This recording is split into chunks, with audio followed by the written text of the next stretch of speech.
The eruption of the Ha'apai volcano in Tonga sent literal shock waves around the world. It's understood to have been the most explosive eruption in 30 years, and created a larger tsunami than experts thought possible.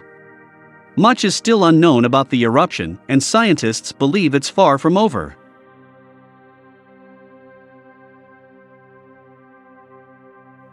But already, it has scientists reviewing the thinking around the impact such a volcanic explosion can cause. Ha'apai is a very active volcano. Located about 65 kilometers from Tonga's main island, Tongatapu, Hunga erupted several times in the 20th century, and most recently in 2009, and then again in December 2014 and January 2015.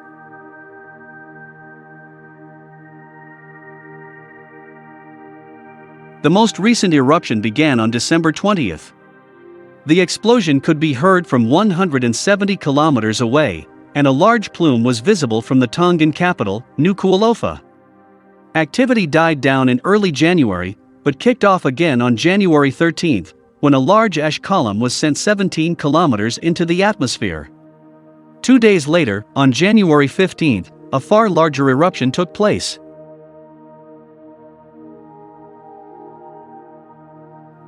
The event literally touched every corner of the globe as a pressure wave spread out in all directions to complete a full circumnavigation. Scientists, of course, are now asking themselves why the eruption was so powerful. They also want to understand how the tsunami was created.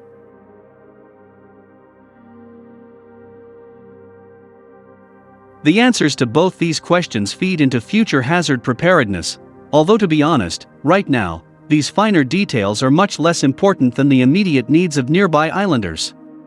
Their lives have been upended by catastrophic flooding and ash fallout.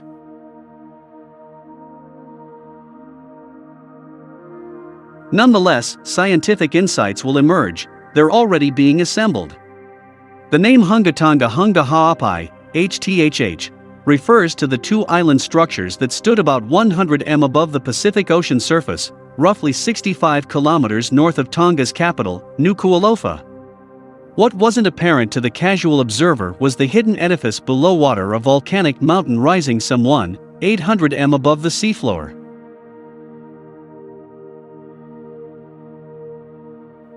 The HTHH Islands represented just the uppermost part of the rim of a caldera, the opening to the volcano that was 6 kilometers across. It was in this submerged caldera that gas-rich magma came into contact with cold seawater to devastating effect. For Professor Shane Cronin, from the University of Auckland, who's made a detailed study of this volcano, the water depth was critical.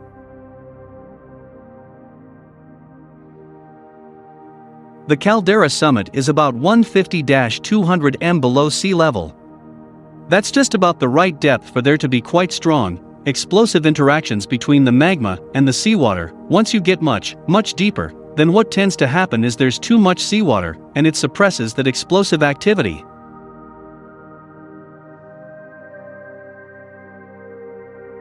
Professor Cronin said a big event had been due.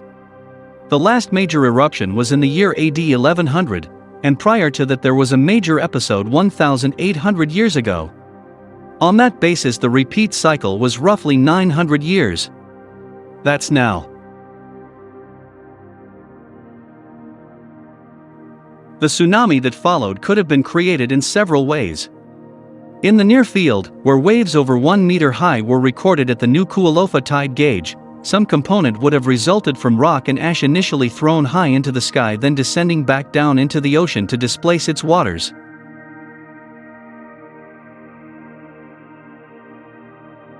What scientists can't rule out at this stage is whether the extreme energy in the event didn't also cause some kind of submarine flank failure on the volcano.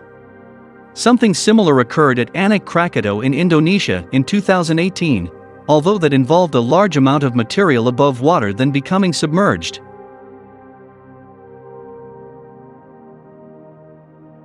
This is a possibility, for sure, commented Dr. Vicky Farini from Columbia University's Lamont Doherty Earth Observatory.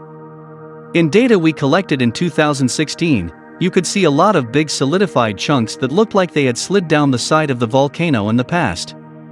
So, with an explosion of this size, you certainly wouldn't be surprised if further large sections of consolidated material had moved.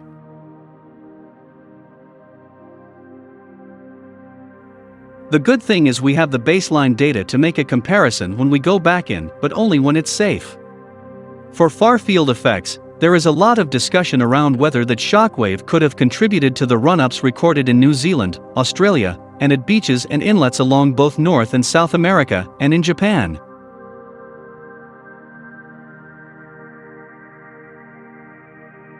The idea is that the sudden change in air pressure punches down on the surface of the ocean.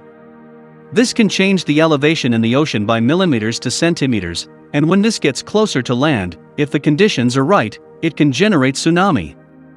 We know this happened, for example, in the Great Eruption of Krakatoa in 1883, said Professor Dave Tappan from the British Geological Survey. We're working on it right now. Fortunately, over the past 20 years, we've developed the mathematics to numerically model these events to better understand them.